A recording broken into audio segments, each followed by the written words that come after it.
আল্লাহ তাআলা যদি এই দেশের খেদমত করার সুযোগ আমাদেরকে দেন, তাহলে 1 মিনিটের জন্য আপনার কর্মস্থল ছেড়ে রাস্তায় আসতে হবে না দাবি আদায়ের জন্য।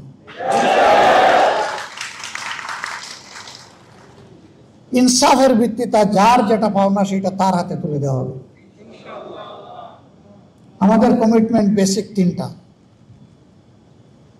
নাম্বার 1, আমরা এই ভাঙ্গাচুরা শিক্ষা ব্যবস্থা রাখবো না। এখানে প্রথম ফোকাস আমাদের, ফার্স্ট অ্যাটেনশন। আমার মেরুদণ্ড নাই তো আমি দাঁড়াবো কিভাবে, আমি বসবো কিভাবে? মেরুদণ্ড ছাড়া তো শুইতেই পারবো না, আমি তো একটা ফুটবল হয়ে যাব। প্রথমে মেরুদণ্ডেই চিকিৎসার জন্য হাত দিতে হবে। এখন কেউ যেন আবার অপপ্রচার না করে যে উন্নয়নের শিক্ষা বাদ দিয়ে এখন শুধু হাদিস কোরআনের শিক্ষা দেওয়া হবে। আরে ভাই, হাদিস কোরআনের ভিতরেই তো সব উন্নয়ন আছে, এবং এটাকে সাপোর্ট করতে গিয়ে দুনিয়ার যত উন্নয়নের শিক্ষা সব ইনকর্পোরেট করা হবে ইনশাআল্লাহ।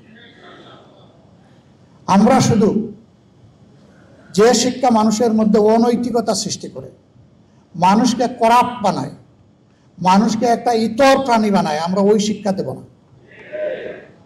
মানুষকে যে শিক্ষা মানুষ বানায়, যে শিক্ষা প্রত্যেকটা মানুষকে সম্মান করতে শেখায়, মর্যাদা দিতে শেখায়, আমরা ইনশাল্লাহ সেই শিক্ষাটাই আমাদের ছেলে মেয়েদের হাতে তুলে দেব।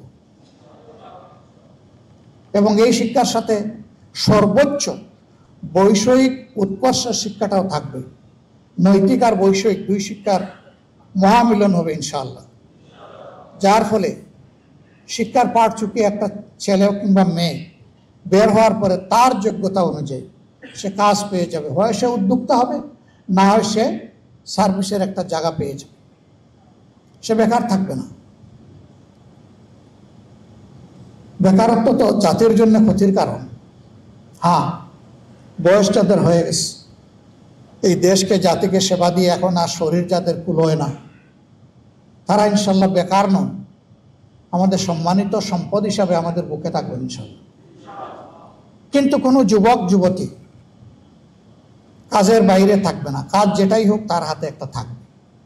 হয় সে উদ্যোক্তা, না হয় সে চাকরিজীবী, একটা কিছু হবে ইনশাল্লাহ। 2 নম্বর হচ্ছে, শুধু ডিগ্রির ভিত্তিতে এই কল্যাণ রাষ্ট্রে কারো মর্যাদা নির্ণয় হবে না, তার মর্যাদা নির্ণয় হবে তার কাজের ভিত্তিতে। পাশের দেশ ডক্টর আব্দুল কালাম, তাদের নিউক্লিয়ার সায়েন্টিস্ট, তিনি কি মাস্টার ডিগ্রি ছিলেন না?